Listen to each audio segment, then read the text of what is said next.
Lately, I've been on the hunt for healthier alternatives to meat, and one option that kept popping up was lion's mane mushroom. If you've never heard of it, lion's mane is this fluffy white mushroom that kind of looks like a shaggy pom pom. It's not just cool looking, it's also known for having a dense, meat like texture, which makes it a great substitute for meat in recipes.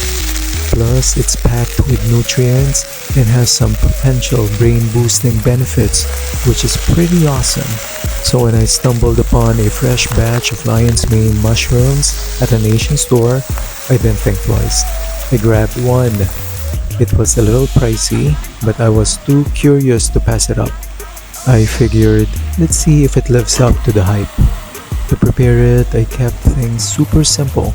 I heated my stainless steel pan over medium heat and added a little olive oil once it was hot.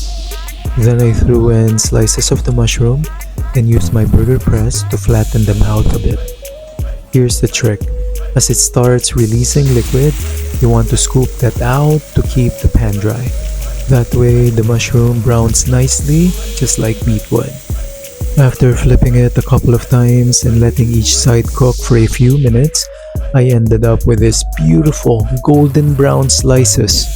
They looked a lot like beef and even had a similar texture, chewy and satisfying, but a bit lighter.